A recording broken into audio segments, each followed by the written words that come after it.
dealing with that, battling with that.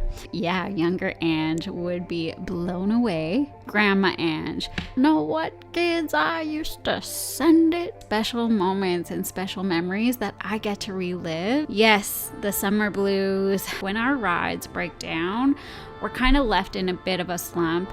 I did these 5 things that I'm going to share with you today. Kept that spark alive.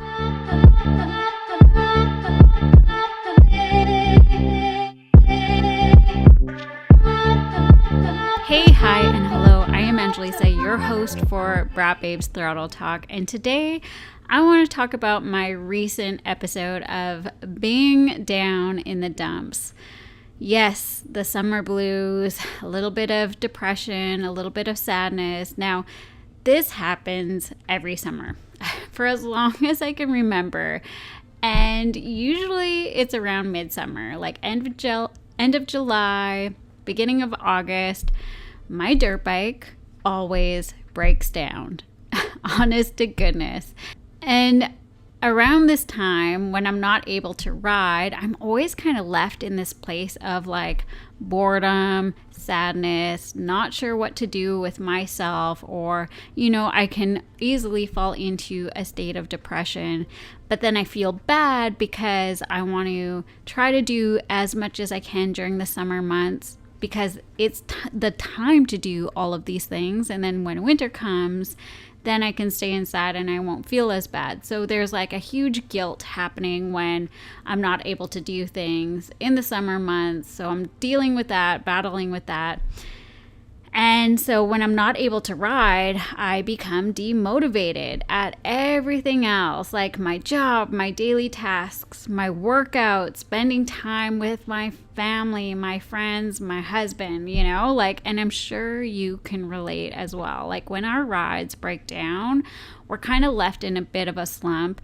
Whether that's just pure sadness for you, whether it's like no motivation at all, maybe it's a bit of depression, that sort of thing. So I have experienced that many, many times.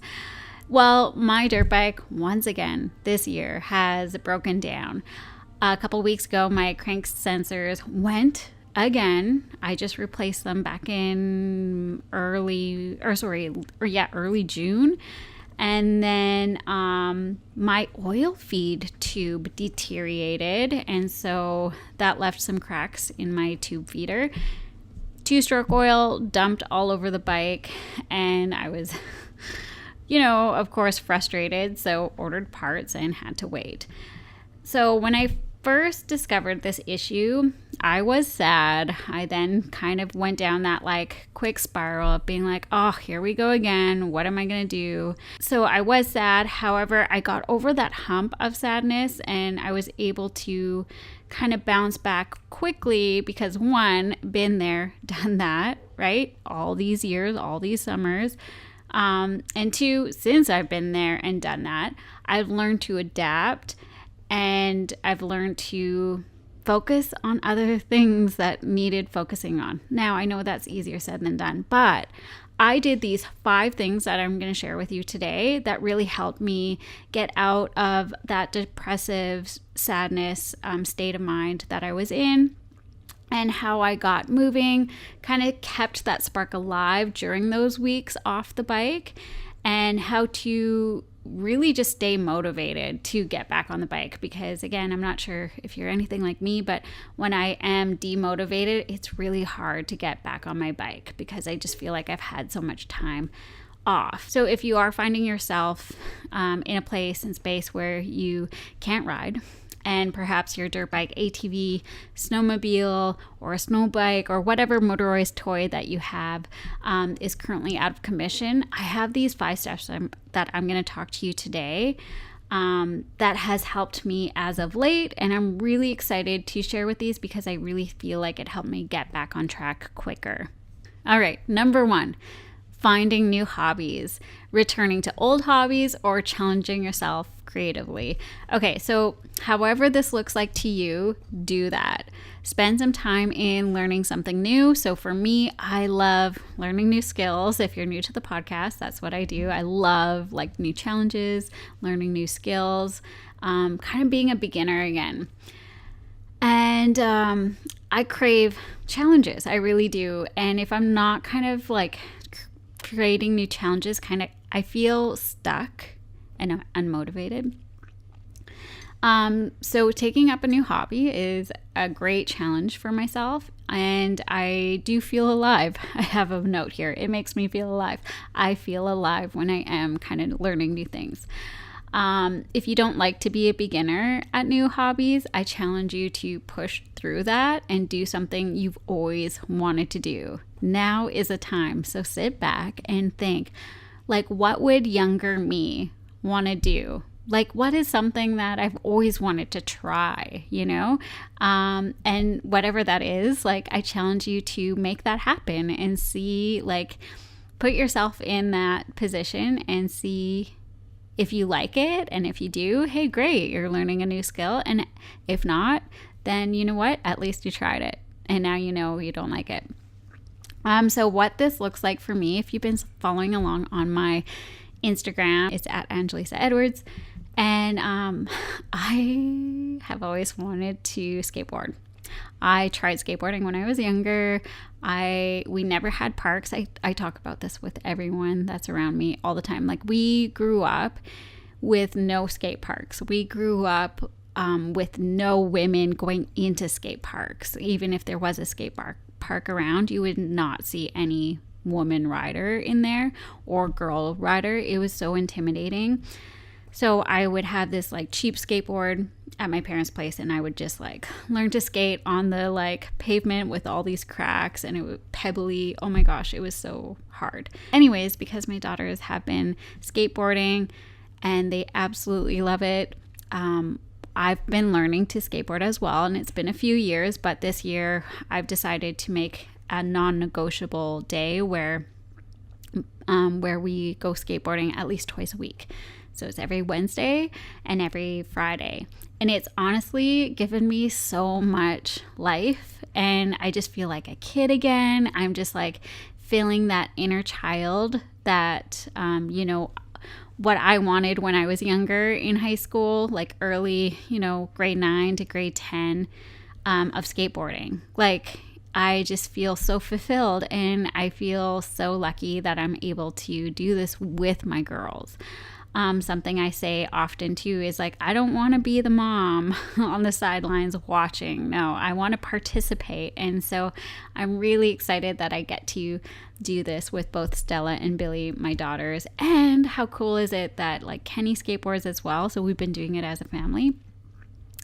It's been really cool. We actually all dropped in, not together, but we're all able to drop in on the 1 foot. It's really exciting. That was a huge goal of mine. So I'm able to drop in on the 1 foot, and I absolutely love it. And yeah, younger Ange would be blown away that she is finally learning how to skateboard. Yay! Okay, so find that one thing that you can do, or that you can like learn, teach yourself. If it is another sport, like, just put yourself out there. Like, no one is going to make fun of you for being a beginner. Just know that everyone has been in your position if you are learning that new hobby, whatever it is, right? Like, everyone starts somewhere. Number 2 is nutrition and working out. Now, I know a lot of you already have this like down packed. I see it all the time. Lots of you are working out, staying strong, rehabbing all those aches, pains, or injuries, that sort of thing. But for me, this has been a struggle. I'm not going to lie. Like, I'm really great at working out, but my downfall is food. Like, I just love food. Okay. And it was last fall. I started baking, and I was baking a ton of bread.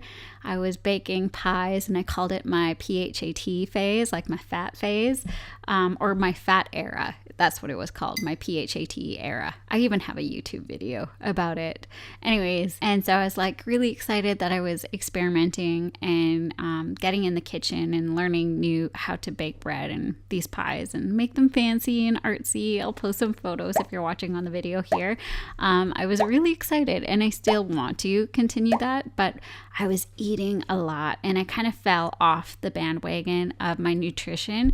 And it wasn't until actually just 4 weeks ago that I was like, okay, and like, enough is enough. We're not in our fat phase anymore. We're not in our fat era. PHAT, let's remind you, I don't like the word fat, but I like the word PHAT because it has a different meaning. But I was like, we're not in that era anymore. Let's see what we can do to kind of get healthier again. Like, let's kick these bad habits and let's start our nutrition up again.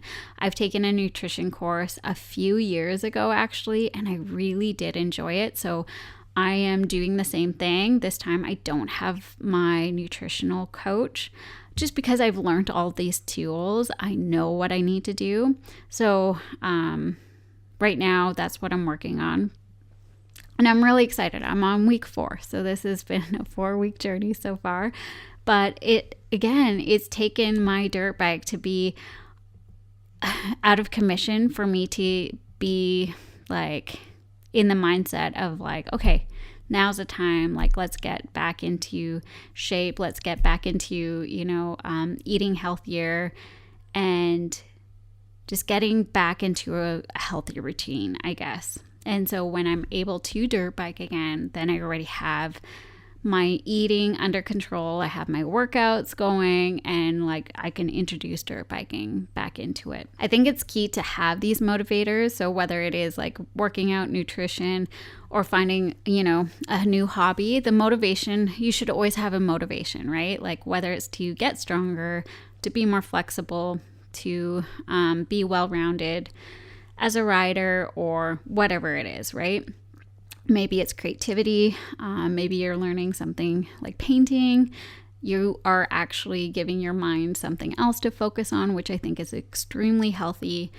But for me, so my motivator to like get back into like a good workout routine, start lifting heavier, and just like really being on it, or at least eating better and having better, healthier habits, is I'm gonna get a new bike.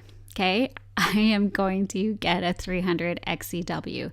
And so what does that mean? Well, that means that it's going to be a heavier bike. And so I want to be able to lift that bike and not have the weight deter me into riding. Like, I want to be able to be strong before I get the bike so that it's not a huge learning curve. I know it's still going to be a learning curve, but I want to be able to just toss the bike around just as well as I can toss around the 150.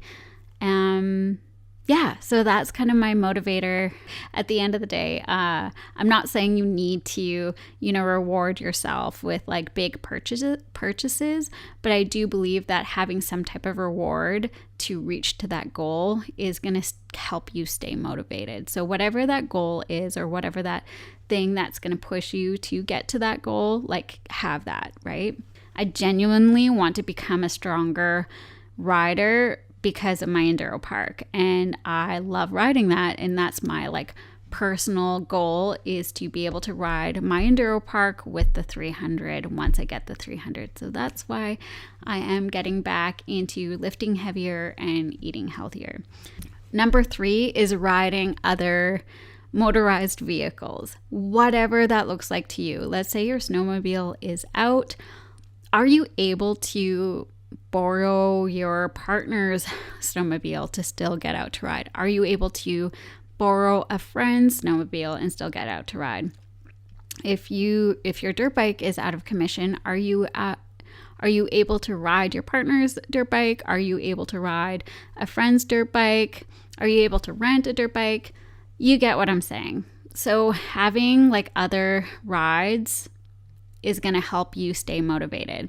I've been riding my husband's WR250F, and my buddy actually lent me his Sherco Trials bike. And I still have the TTR 125. Oh my gosh, that thing is so much fun. So I do have multiple dirt bikes at home here. And so I've been hopping on the trials bike. I've been hopping on my husband's bike, and I am happy that I'm able to like hop on any bike because of the 150 XCW. And so that's been like really good, and it's again fulfilling me in some way, shape, or form. Even though I'm not going on trail rides, I'm still able to put around in my yard and like work on some log drills, that sort of thing, or practice wheelies. So if you are able to hop on another bike or your buddy's bike, partner's bike, if they offer it, like drive it around and test them out. Take note, you know, like if you are in the market for another dirt bike, snowmobile, snow bike, you know, this is a great way to test out bikes if you're able to put yourself in that position. Number 4 is volunteer work. Volunteer at your local dirt bike clubs, whether it's enduro trails or motocross track. See how you can help out with the club. What this looks like for me is I am now part of the board of directors for Pemberton Dirt Bike Association. I put on a ton of social rides when I'm able to. We've had to cancel quite a few because of the summer. It's either too hot or now we have some forest fires. But we put on social rides. I also put on clinics around the area. I also do some stuff over at Green River Motocross Track. So I try to do my best to give back to my community in some way, shape, or form, whether that's clinics for you guys, whether that's social rides or gatherings. Okay, number 5. This one's actually a really exciting one for me that I've been doing a lot lately. Number 5 is learning how to edit and create videos. I bet you have a ton of videos sitting on your camera roll, maybe your GoPro, or any other type of action device that you use. And I can bet that you still have footage that you've collected over the years just sitting there. During your downtime, sort through those video clips and create some videos. Maybe it was a camping trip that you went on with a few gal pals and you did a big dirt bike adventure in a new area. And let's say you filmed actually quite a bit of it on your phone or your GoPro. Well, I would say now that you have some downtime with your dirt bike being out of commission, learn how to put a video together of that camping trip. This could have been, a couple years ago. This could have been a couple months ago. But how cool would it be to put a little video together that you and your gal pals that went on this trip, that you can sit down and watch the video and kind of reminisce about it. Another idea is learn how to edit videos of your friends, because again, I can guarantee you that you have a ton of clips of that one buddy that's always sending it, that's always looping out their bike, or they're dropping clips on their snowmobile, right? Like I guarantee you have some like pretty epic sends. So how cool would it be for you to create a video for your friend, whether it's like for a birthday present, Christmas present, that sort of thing. I think they would appreciate that so much.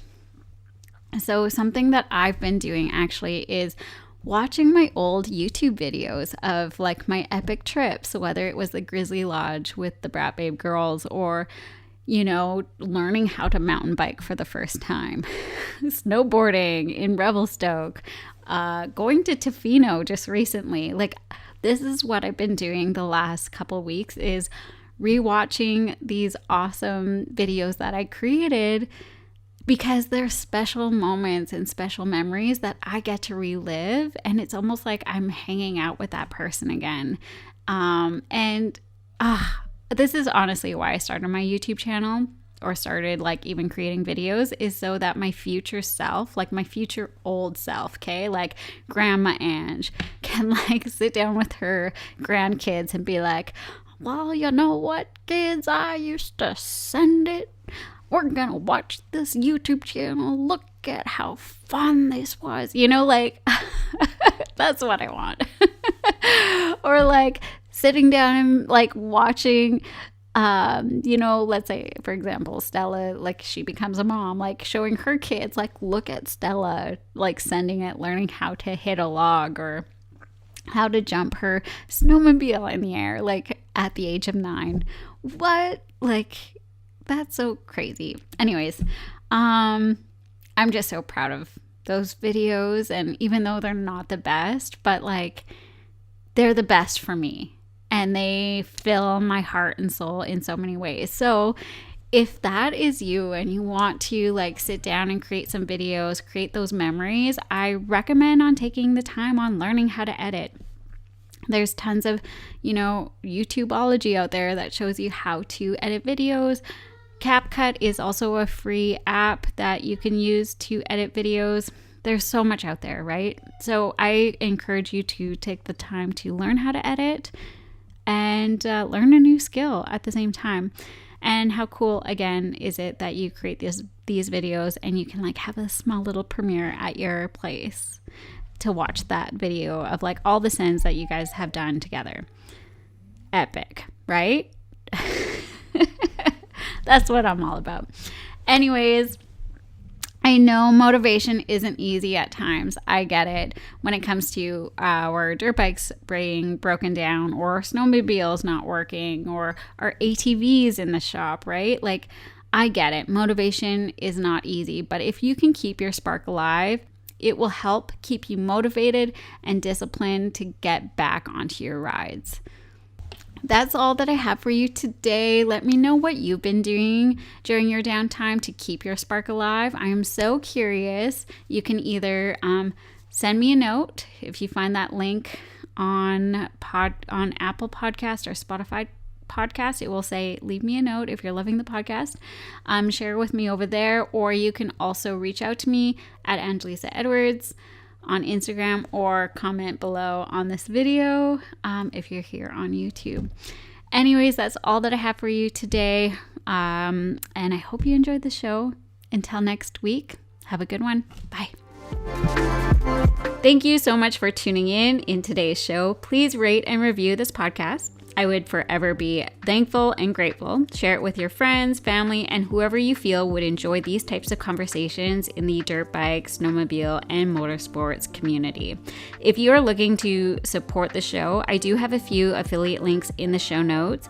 And if you're looking for some confidence in the digital space, learning how to brand yourself, edit your epic sends, and just being the vibe, being your true self, your authentic self, shoot me a message. You can reach me over on my website, angelisaedwards.com. And as always, I am rooting for you, and keep killing it safely, and I'll see you next week.